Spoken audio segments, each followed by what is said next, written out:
Swayam Prabha. Digital India. Educated India.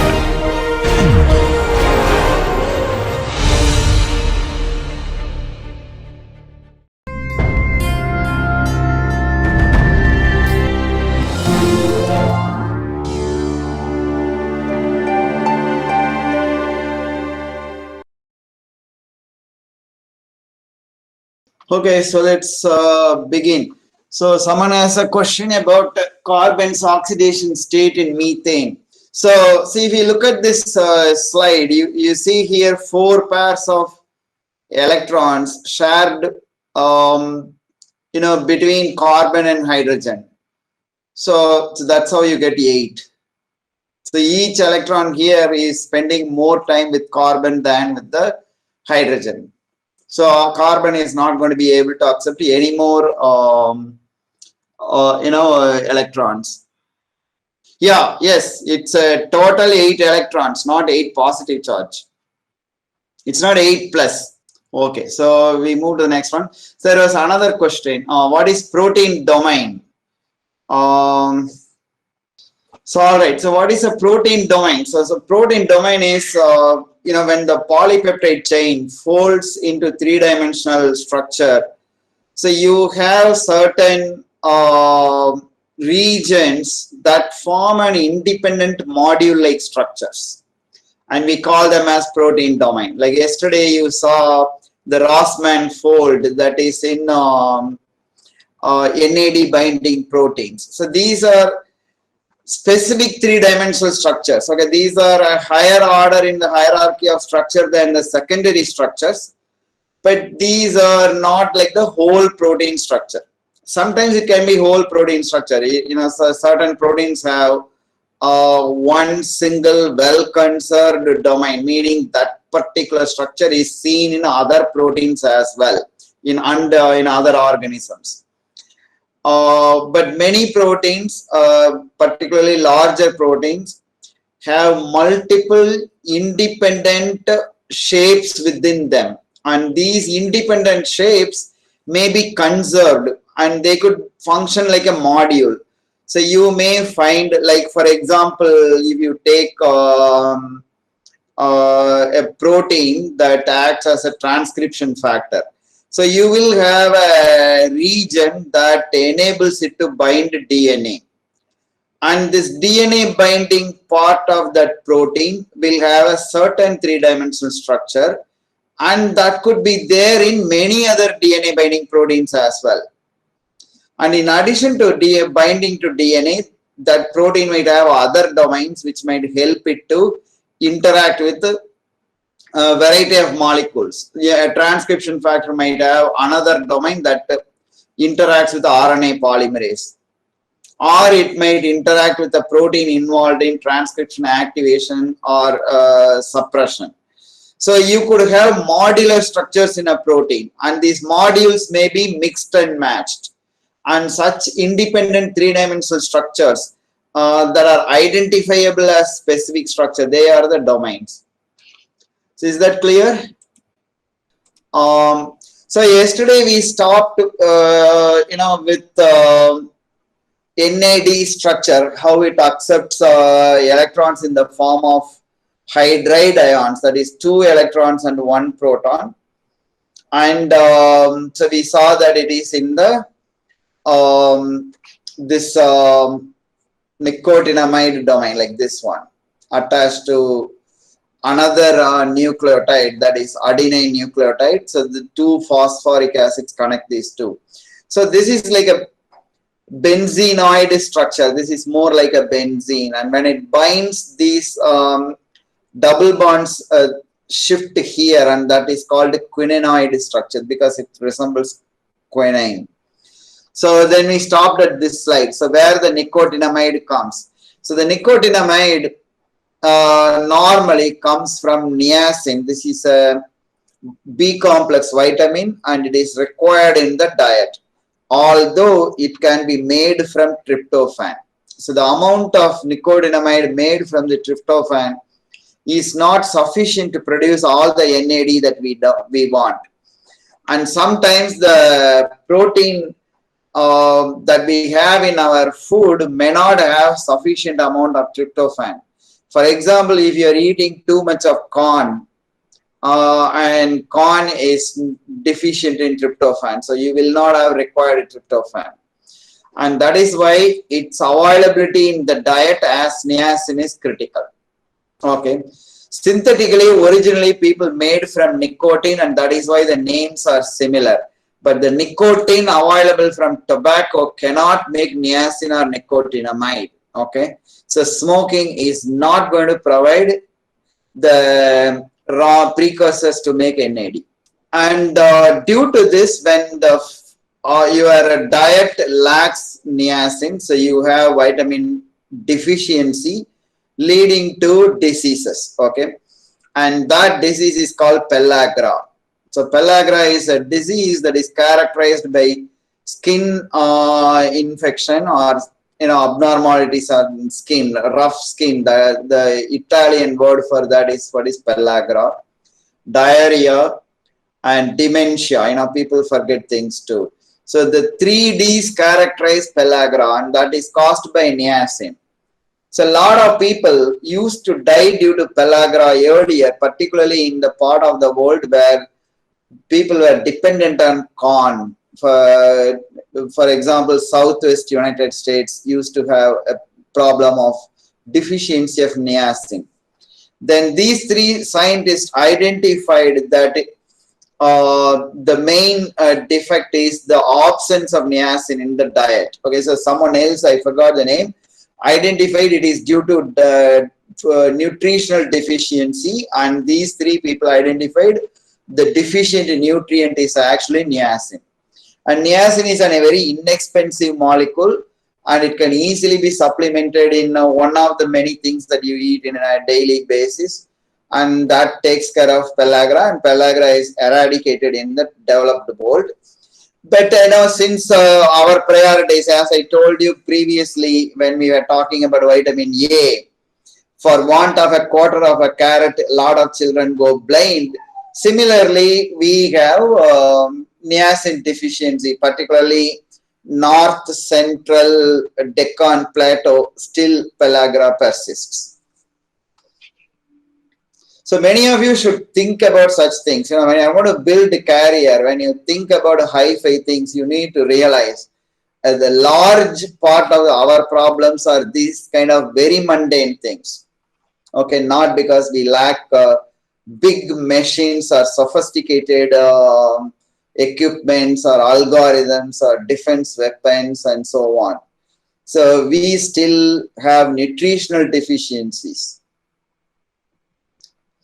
Okay, the next electron carrier that we need to familiarize ourselves with is flavin nucleotides. So here enters the scene the next B complex vitamin. So this vitamin is riboflavin. Okay, so riboflavin, let me write the spelling. So riboflavin. So this is the vitamin. This is again another B complex vitamin, and its main structure is this isoalloxazine ring, as you see here. So this ring is called isoalloxazine ring, and this is the one that is involved in electron carrying temporarily. And so this one might exist like above this pink dashed line. So this is flavin mononucleotide. So this is the structure of the flavin mononucleotide. And if it is in dinucleotide linkage with adenine nucleotide, just like in NAD, then you call it as FAD, flavin adenine dinucleotide. So it exists in both forms. So some of the enzymes carry this and some of the enzymes carry FAD.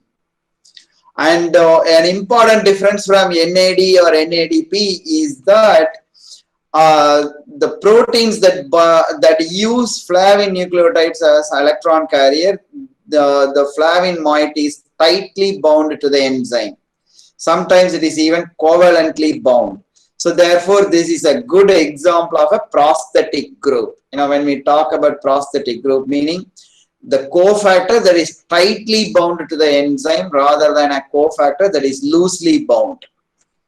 So NAD is loosely bound. It can get reduced by one reaction at the active site of one enzyme. Then it can freely diffuse out and participate in another enzymatic reaction. Whereas flavinucleotides don't do that. So these temporarily hold electrons in the active site. You know, when the electrons are taken from a substrate or donated to a substrate. So these temporarily hold electrons in this isoalloxyzine ring, as you see here.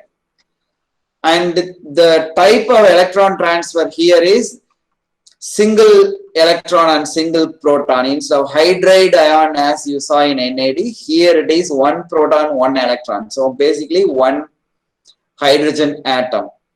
And this nitrogen temporarily occurs a positive charge, and that is semiquinone. Okay. So then it can accept one more and it gets reduced to FADH2 or FMNH2. So this is fully reduced.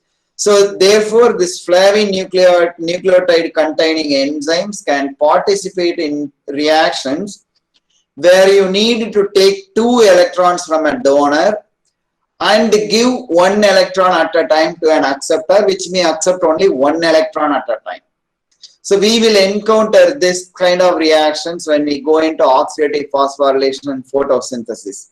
For example, in photosynthesis, when you take up electrons by oxidizing water, usually to release a molecular oxygen, 2 molecules of water are split. So you end up getting 4 electrons and 4 protons, and there should be some carrier that should be able to take accept 4 electrons. And the next step where the electrons are transferred, those acceptors takes 1 electron at a time. So you need an electron carrier that can handle numbers within that, should be able to take 1 to 4 readily, and should be able to give 1 to 4. You know, like it may need to give 1 at a time 4 times, or 4 in one go, or 2 at a time twice, and so on. So it should be able to handle in the range of 1 to 4. So here FADH2 and FMNH can handle in terms of accepting 1 at a time twice and donating 2 in one go, or 1 at a time twice. So that is what these can do. And due to these features, these flavinucleotides participate in a higher diversity of reactions than what NAD does. But NAD using enzymes are large numbers, okay, overall. But in terms of the diversity, the flavin proteins, flavoproteins, the proteins that contain flavinucleotides as cofactors, they are more diverse. And another interesting feature is, if you remember, we learned about the reduction potential, standard reduction potential, etc. So here the reduction potential of FAD and FMN varies depending on how this ring structure is influenced by the binding to the enzyme active site. So depending on the tightness with which they are bound, their reduction potential may be altered. So these are characteristics of the flavinucleotides. So 2 primary things that you do not want to forget are, it can take 1 electron at a time or 2 electrons in one go, and it can donate 1 electron at a time or 2 electrons in one go. That is one. Second, these are prosthetic groups. These are tightly bound. And their absorption spectra again varies among the different forms, like FAD, fully oxidized one, partially oxidized one, fully reduced one. So all of them have characteristic absorption spectrum, and that is very useful in assaying their oxidation state. So with this, we have equipped ourselves with the knowledge required to get into metabolism. So one of the primary things we learned is, we are talking about molecular conversions where energy is involved, either energy is required for the reaction, or due to the reaction energy is liberated. And where is this energy coming from? We learned that it is to do with the kind of atoms and the kind of bonds that are there, and that is what makes some molecules, like the person standing on the 6 feet tall diving board, or someone stand in the water. So that is one main thing. So that is how the chemical energy difference we understand. And the second thing is, in biology, this difference is primarily in terms of electron affinity. So therefore, we learned about the electrochemical relationship. So we learned about how the difference in delta E is connected to delta G. Okay. So we learned about this transducer, all those things. So we have gotten the basic bioenergetic foundations required, and now we also saw the energy release is in incremental form. It is not like you explode a bomb to get the little bit energy that you need to charge your mobile phone. Okay, so you get it in increments, and that is where we have this intermediate electron carriers coupled to transducers. So we haven't yet gone into the transducer concept very seriously, so we will get to it at some point. So now we have learned about these intermediate steps. So having equipped with all this fundamental knowledge, and we also learned about the type of biochemical reactions. Remember, oxidation reduction reaction, carbon-carbon bond formation and breakage. There, the importance of carbonyl carbons, partial positive charge on the carbon, partial negative charge on the oxygen, and how that would influence the charge on an adjacent carbon becoming carbanion. Then we saw the internal rearrangement, isomerization, and so on. So with all this knowledge, now we will get into an actual biochemical pathway. Okay. So that biochemical pathway, if you want to learn one biochemical pathway in your life, and that biochemical pathway is glycolysis. Okay.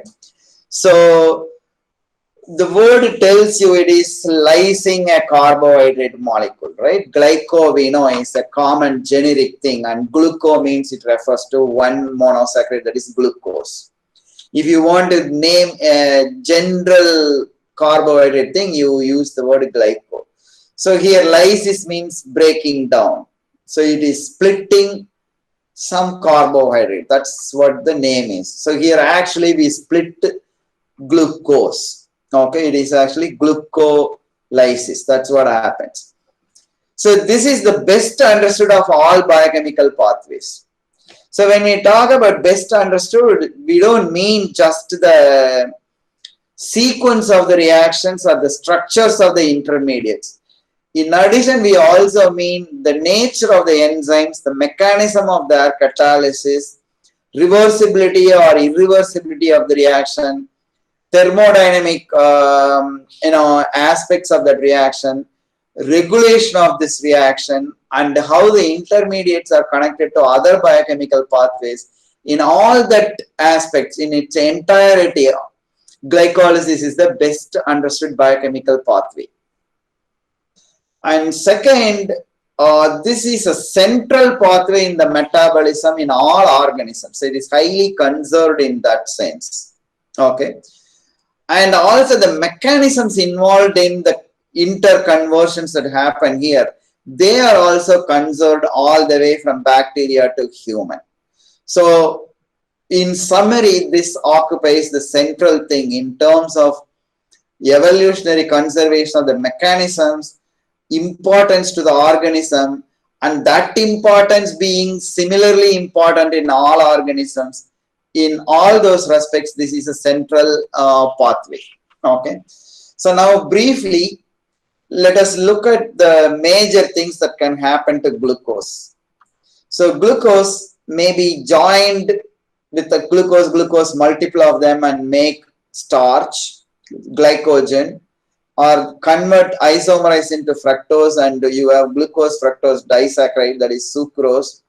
This is what sugarcane does and stores in the sugarcane sap in its stem, starch in all the grains, glycogen in our liver. Okay, so this is one thing that can happen to glucose that comes in the diet, are produced by photosynthesis. So photosynthesis end result is producing glucose. And what else can happen to glucose? It can be oxidized to pyruvic acid via glycolysis. And this pyruvic acid is partially oxidized product from glucose. It can be fully oxidized to carbon dioxide through another cycle that we will learn after glycolysis. And the third thing, it can provide the 5-carbon sugar, the ribose required for nucleic acid biosynthesis. Okay, because nucleic acid backbone is ribose. So all these things come from glucose. So it can be storage of energy, primary source of energy, and it can also provide the raw material or precursors for other important macromolecules in the cell. So this is the metabolic fate of glucose. Right, so this I just told you, glycolysis means splitting of glucose. So this again I told you, major principles and methods of biochemistry arose from the study of glycolysis. Okay, through the process of trying to understand glycolysis, when people discovered a lot about enzymes, enzyme kinetics, properties of enzymes, their active site, and how substrate binds to enzyme, reaction mechanism, all those many principles of biochemistry came from research on glycolysis. And this again I told you, it is a universal central pathway of glucose. And this is true in multiple organisms. And that's why we call it as universal. And the mechanisms of this conversion, the chemistry of glycolysis is again completely conserved. The way glucose becomes glucose 6-phosphate, the first reaction in E. coli, is the way it happens in our body too. So it has been totally conserved for about 3 billion years.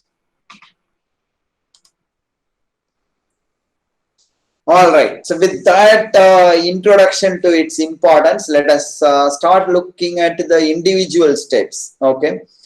So the first step is energizing or activating glucose for further reactions. So that is getting rid of this poor leaving group and adding this good leaving group. This is phosphoryl group transfer. Remember, the third variety of the reactions that we learned is group transfer, and in that we learned about phosphoryl group transfer.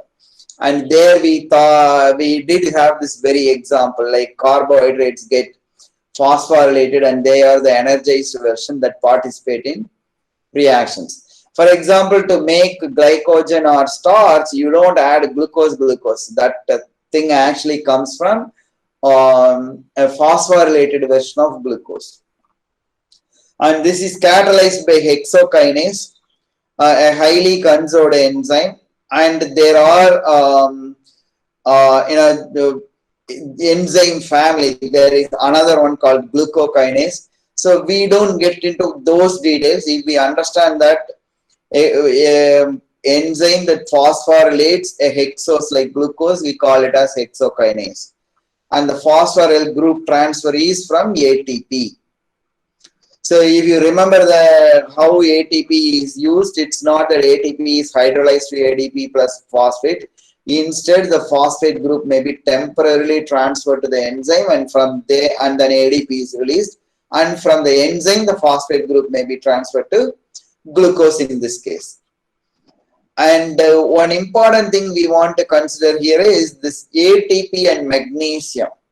So they usually exist together as a coordinated structure shown here. So this divalent cation takes care of charges of 2 acid groups of adjacent phosphates.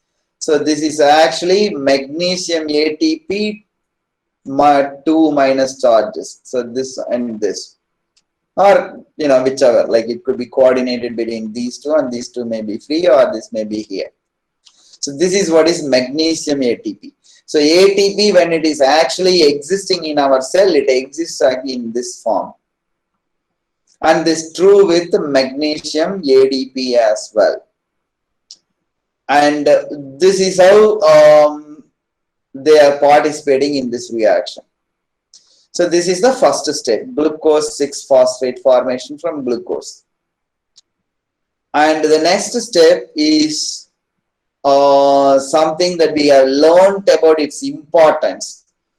That is the importance of carbonyl carbon. Okay, so that is the context in which we learned this. Why glucose 6-phosphate has to become fructose 6-phosphate. So this is an isomerization because glucose and fructose are isomers.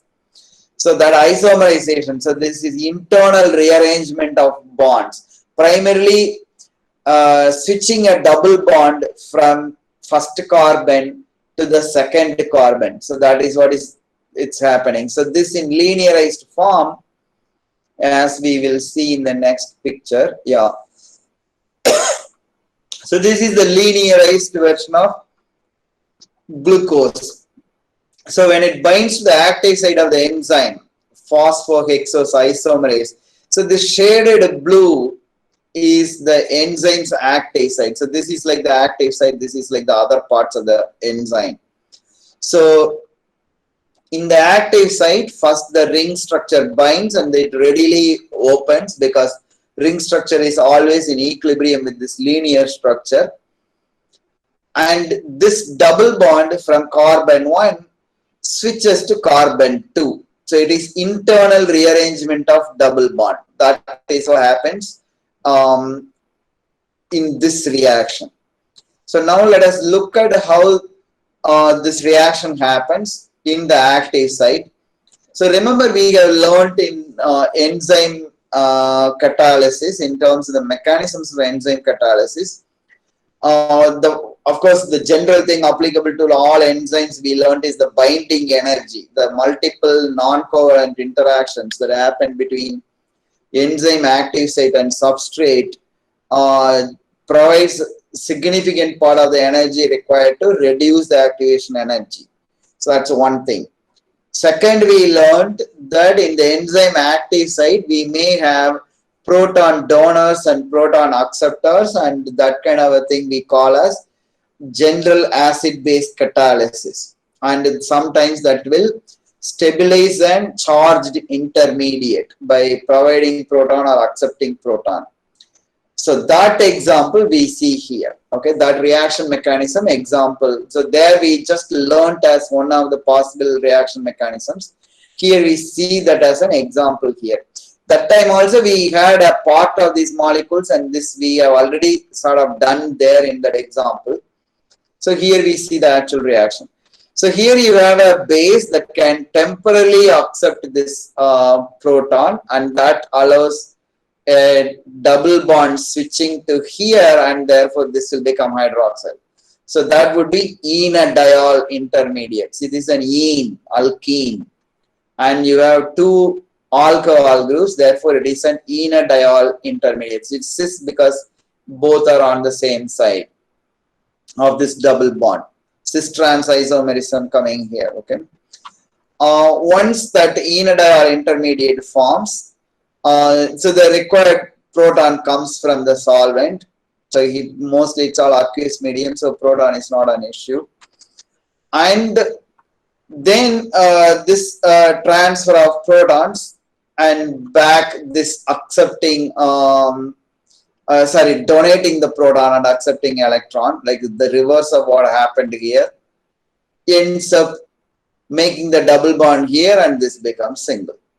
So essentially the double bond in the first carbon now has become the second one. Okay. So why this rearrangement? Now you see this carbon adjacent to this carbonyl carbon will be a carbanion. Okay, it will have a tendency readily to lose hydrogen attached to it. And that enables the cleavage here into two trioses. Okay, 3 carbon carbons. That's what is going to happen when we actually have that lysis. to justify the name of this pathway. The pathway name is glycolysis. And the lysis actually happens between the third and fourth carbon. And that is facilitated by the formation of this double bond here. This is the main reason why glucose becomes fructose. The actual version of glucose is glucose 6-phosphate, ends up becoming fructose 6-phosphate. And now ring closure and dissociation from the active site. So this is the reaction mechanism of phosphohexosisomerase. So we will go through at least 4 different reaction mechanisms here, and you need to remember, read, understand and remember these reaction mechanisms. One of them will come in the exam. So therefore, glycolysis reaction mechanism, you cannot say you will not be able to study. I know you are capable of learning a lot more than this because you have already done that, and there is evidence that you can really do this. So the primary objective is going from carbonyl group from carbon 1 to carbon 2. That enables cleavage between 3 and 4. So that's the main thing that you need to remember here. So third one is another priming step. One more phosphate gets added, that is fructose 6-phosphate becomes fructose 1,6-bisphosphate, meaning the second phosphate is not added to the first phosphate, instead it is added to another hydroxyl group on a different carbon of fructose. And this is catalyzed by phosphofructokinase. Kinase means something that transfers phosphoryl group, an enzyme that transfers phosphoryl group. Once again, the donor is ATP. So here actually we are consuming energy. Okay, twice we have taken ATP. We haven't yet started realizing the benefit of oxidation here. This is like adding. You need to release energy from the firewood, but to light up the firewood, you need to provide light, like your matchbox. And that is what we are doing here. So phosphofructokinase phosphorylates the first carbon and you get this fructose 1,6-bisphosphate.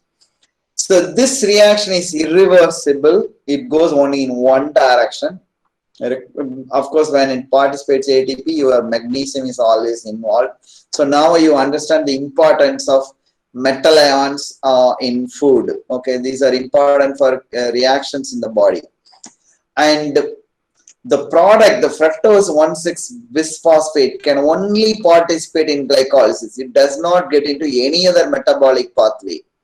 So therefore, there is no point in producing this molecule if it is not for the continued progression through glycolysis. If glycolysis is not required, then this enzyme is subject to serious regulation. It will be inhibited so that you don't make this molecule, because this can only participate in glycolysis. Rather, this phosphorylation commits fructose 6-phosphate to glycolysis. Okay, otherwise this can go into many other things. By undergoing this phosphorylation, it is committing to glycolysis. That is why it is called a committed step. So this committed step is not synonymous with the rate limiting step.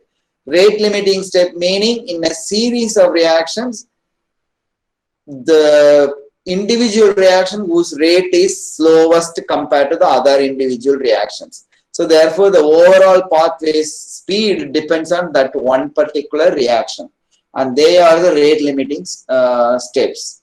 Sometimes the committed step may be the rate limiting step as well, but these need not be always connected. They are independent. And due to this commitment, this enzyme is subject to serious regulation. So we will learn about the enzyme regulation after learning glycolysis. So next, the central reaction of glycolysis, which is splitting the hexose on the fructose 1,6-bisphosphate, now gets cleaved into, that is between the third carbon and fourth carbon you cleave, and in its linear structure you have ketone. If we go back, see, you have the ketone, and therefore it is going to become dihydroxy acetone phosphate. Okay, due to the presence of ketone, it is going to be an acetone, because this is an acetone structure in which you have two hydroxyl groups, and one hydroxyl group is in ester linkage with phosphate. So therefore it is called dihydroxyacetone phosphate, or very affectionately DHAP. Okay, that's what is formed. And the other one, the bottom part of the molecule 4, 5, 6 will be aldehyde. Okay, so this is catalyzed by aldolase. So here remember the second type of generalized reactions that we learned is carbon-carbon bond formation or break of the carbon-carbon bond. And here you see an example of carbon-carbon bond. And we learned that carbonyl groups help in this bond formation or bond breakage. So that is where we learned aldol condensation as well as glycine condensation, where it is in an ester form, it is glycine. Otherwise, they both are similar. So this is reverse of an aldol condensation. These two joining together to make fructose is the aldol condensation.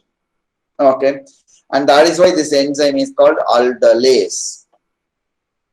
And its reaction mechanism obviously important and we need to learn, and that is described in the next slide. So again, ring binding and ring opening. And the central thing here in this reaction mechanism, in the previous one we saw enediol intermediate formation and its stabilization based on base catalysis, how it is helping that. Here it is Schiff's base formation between the amino group of lysine side chain. You know, lysine side chain is CH2, CH2, CH2, NH2. And that amino group participates in this. Okay, so this is a nucleophile and this is positively charged one. And this nucleophilic attack leads to the Schiff's base formation. So this is an imine version of the Schiff's base. And once this forms, this charge is taken care by a base catalysis here. So this, readily accepts an electron, or you can say, this proton is abstracted, and therefore it is justifying base catalysis. And that leads to a double bond here, a proper Schiff's base. Then you look this side. Here you have an acid as well as a base groups available for acid and base catalysis with this direction of electron flow. Again, an abstraction of proton leading to a double bond here. Okay, and that leads to a cleavage, because here if it is going to be double bond, then carbon cannot have this. And that's how this cleavage is enabled. Okay. And this will therefore end up being CHO. So that is glyceraldehyde phosphate. And that is going to be released in the next one. The actual bond cleavage and the first product release will be the step here. So the glyceraldehyde phosphate is released, and this is temporarily an enamine intermediate is attached to the active site. Now the donation of this proton, the base catalyst group has now acts as an acid, and that leads to this hydroxyl group and switching the double bond now to this. Actually the reverse of what we saw in the cover reaction 1 and 2. And then you have the hydrolysis of that leading to release of the dihydroxyacetone phosphate, and the enzyme gets restored through solvent based proton exchange to the original shape. So this is how the fructose 1,6-phosphate gets cleaved into glyceraldehyde 3-phosphate and dihydroxyacetone phosphate. This is a very important reaction mechanism, so you are not going to miss this. Take the required amount of time, go through it multiple times.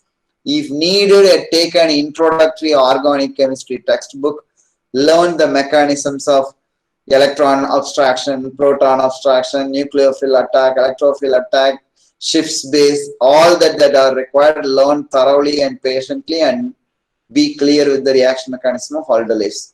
Because this is very, very important in our understanding of glycolysis. And the next one is essentially this glycerol 3 phosphate is what is going to participate in the subsequent reactions. So as a result, this 3 carbon moiety needs to be isomerized. The bonds have to be rearranged here.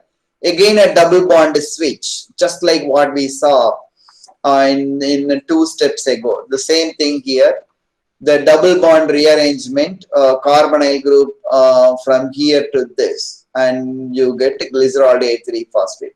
So this is catalyzed by triose phosphate isomerase, because both are triose. This is triose, and this is keto sugar. This is not you can't directly call it as triose. So triose phosphate isomerase catalyzes this interconversion, and since the subsequent reactions will siphon off glycerol 3 phosphate, this dihydroxysterone phosphate eventually gets converted into glycerol 3 phosphate. Okay, so this is the 5th step. Now you have the energy yielding phase starting. Okay, so till now we have invested 2 ATP molecules per glucose, per hexose. Now that is cleaved into 2 trioses. So now when we talk about glycerol 3 phosphate, per glucose molecule that entered, here it should be 2. So therefore from now onwards everything should be considered 2 molecules as if they are going through. So for 1 molecule of glucose, this reaction is actually twice. That means for 1 molecule of glucose, you have 2 NAD, oxidized NAD getting reduced to NADH. Okay, so the electrons are stored in this temporarily. So the energy is conserved in making this. Okay, so roughly 1 reduced NAD equals 3 electrons. So there are 3 ATPs. So you actually have 6 ATP forming power from a single glucose molecule. So if you subtract the 2 ATP invested initially, so you have got 4 net ATP gain at this dehydrogenation step.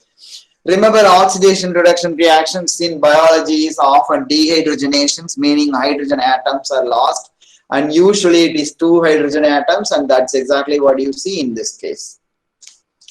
And this aldehyde now gets oxidized to an acid, carboxylic acid, which is in anhydride linkage, mixed anhydride linkage with the phosphoric acid.